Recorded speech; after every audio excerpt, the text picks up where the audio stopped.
Welcome to another movie plot and enjoy the memories. We open on an American satellite orbiting Earth called the Nemesis. Lieutenant Commander Howe hasn't seen his wife or child in 407 days and just receives pre-recorded messages from Earth. His mission is to wait until the Pentagon gives the order to deploy their payload of warheads to any neighbors who need some landscaping. The crew's Dr. Jordan's desperate to return home and get laid, but they have another 6 months until the end of their mission. Checking their missiles are ready as the Nemesis commanding officer Captain Walker as the whole world is on the brink of war. The United States recently misplaced some nuclear missiles that found their way into the hands of Libyan terrorists. One day I guess they just get bored and fire them at Russia, which our astronauts learn about through various news reports. A few days later the infrared scanner picks up exhaust plumes of a Russian retaliation as the Ruskies go scorched earth. Jordan wants to launch the missiles, but the captain says that they need to wait until the Pentagon declares DEFCON 1 first. The crew receive no orders and just sit around watching the stations go out as major cities of the world are destroyed one by one. However, they're forced to deploy a single missile to intercept one fired at the satellite from Earth. 45 days later the Nemesis remains in orbit around the dead planet with the rest of the unused nukes still sitting in their silos.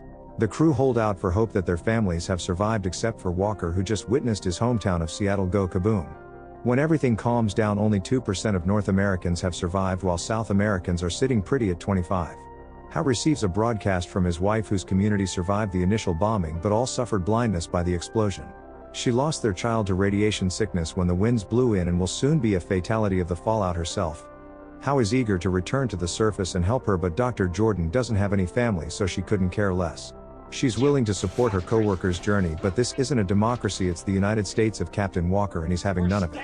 The radiation is too high to risk it, so the three remain condemned to a life floating around the atmosphere in a tin can. Nearly 50 days since the bombs dropped, a signal from Earth sets in motion the Nemesis landing protocol, so I guess we're heading to Earth. Walker orders them to launch all the missiles to prevent them from detonating on re-entry and sets a 60-hour timer. All but one missile properly jettisons, but they manage to descend without it detonating and land safely on a beach in Canada. Possibly the last remaining woman on Earth appears to have broken her neck on impact, but fortunately she's only knocked unconscious. Hearing a noise coming from outside, the pair attempt to dig their way out of the sand, believing they've been found by survivors. Howe's grabbed by something from outside, so Walker saves him by switching positions, which isn't the wisest maneuver. He's dragged outside and chopped to pieces, so Howe seals the hatch back up and waits until the captain's killer moves on. When the sun goes down, the lieutenant leaves a message for a still unconscious Jordan and ventures out in search of help. He immediately stumbles upon a group of starving humans driven mad by radiation poisoning eating his captain's leg. Known as the Terminals, they chase Howe through the irradiated forest, where he escapes only to get captured beneath another survivor's trap. It's been set by Vinny, who takes his new prisoner back to his fortified house surrounded by booby traps. He doesn't believe that Howe just returned from a mission in outer space, probably because NORAD doesn't use lieutenant commanders. Suddenly a landmine goes off, so Vinny goes to check it out while his other captive climbs out of a hatch in the floor. Still in her school uniform from before the end of the world, JJ uses this time to feed herself while the master's away. She agrees to release Howe and they take the rifles off the wall, but before they can get away, Vinny returns. He creeps on the student and orders her to get back in her hole as he prepares to shotgun the astronaut's head off. The quick thinking Howe uses the 4-month supply of food on board the Nemesis as a bargaining chip. That's still not enough, but when Howe mentions that it's being guarded by a female, he perks up, as those are high commodity in the wasteland. To the extreme that they discuss whether her nipples are brown, pink, or red, and whether they're Perky or National Geographic. Let's be honest, Vinny was going no matter what, so he pulls out the armor-plated tractor and carries Howe to the coast in the bucket. Before he can add another female to his collection, they're leapt on by another terminal who tries to break his way inside.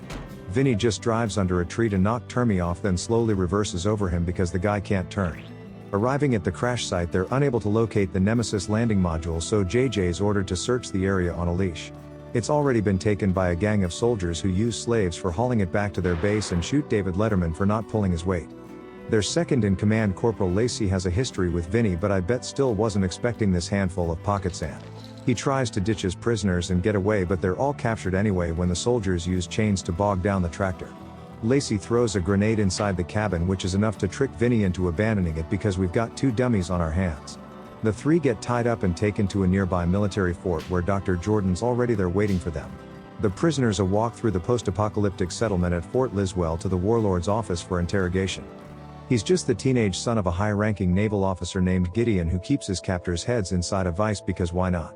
He also used to date JJ before going all psycho killer, but now his only mission is to move his gang elsewhere. Everyone here will be decaying from radiation in 2 months if they don't locate a safe place to shelter from the fallout winds. Gideon has the prisoners thrown into a hole where JJ explains that it was them who sent the signal that brought down the Nemesis. A tech with a broken back named Boomer needed the onboard computer as it contains the whereabouts of a government fallout shelter. The thugs don't even see the warhead with a 30-hour countdown and instead just torture Boomer with a stake to give up the password. Learning the location of a bunker constructed for use in the event of a nuclear war, Gideon just abandons his crippled hostage to fend for himself while planning to sail to the bunker with only the essentials. Before the survivors begin their great migration, the leader intends to hold a trial for the hostages when JJ refuses to take him back. He's like, honey, you know I need to be ruthless to run this show, but she's like, what happened to the preppy douchebag that I fell in love with? In the morning the four are prepared for a public execution by hanging, but not before Lacey takes this chance to belittle the group. The Honorable Judge Gideon presides over a kangaroo court where he just asks the public if they find the defendants guilty.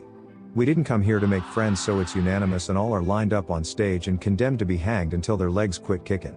Everyone watches the show including Boomer, who crawls his paralyzed self outside, but Gideon goes soft on his girlfriend. He decides to pardon JJ if she's willing to execute the others, but she refuses, so he offers the same to the rest of them. Howe steps forward and volunteers as he tries to think of a way to get out of this before he releases the trapdoors. Just then boneless Boomer reaches the stage and shoots Gideon in the leg. He's shot dead, but in the chaos Howe escapes the fort and Jordan is released as the only available doctor to treat Gideon's wound. Makes you wonder why she was even being killed as she negotiates the release of the others in exchange for the treatment. Maybe because while under morphine you can't trust her not to inject you with a large dose of potassium. Gideon's lucky Lacey was here so he can turn the needle around on Jordan, killing his own doctor before she even finishes the job.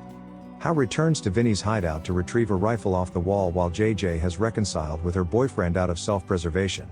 Gideon's Navy think that Howe's bluffing when he says he'll shoot them, but I don't know why, because he just does it. Just before Vinny's to be executed by a firing squad, he then crashes through the front gate with his armored tractor. Killing the whole group from behind cover, he teams up with Vinny and gives the guns to all the other prisoners to stage a revolt. Armed to the teeth, they attack the guards dozens strong while Howe and Vinny check the leader's office, but he's already fled. The two follow him to the dock where Gideon's escaping on his sailboat with Lacey, JJ and 2 other dudes. Gideon just shoots them dead for whatever reason, but leaves Lacey alive so that he can watch from a seat in the corner. They must be moving incredibly slow, or Howe is half fish because he somehow catches up to the boat by swimming. JJ throws him a line, then distracts Gideon with a kiss while the soggy assassin climbs on board. When he realizes, JJ knocks Lacey overboard but is captured by Gideon, who makes Howe do the same. Not sure why he didn't just shoot him first, but before he can do it now, JJ hits his leg wound, throwing off his aim. He really should have just killed this girl, because she then knocks him off the boat and doubles around to pick up Howe and even Vinny. The next morning Gideon and Lacey return to the camp where only a handful of guards remain while the revolting slaves have all been slaughtered. They notice that one of the missile silos still contains a warhead just as the timer reaches 0 and detonates. The survivors observe the nuclear explosion from their sailboat at a safe distance as a generic text is imposed on screen. And the movie ends.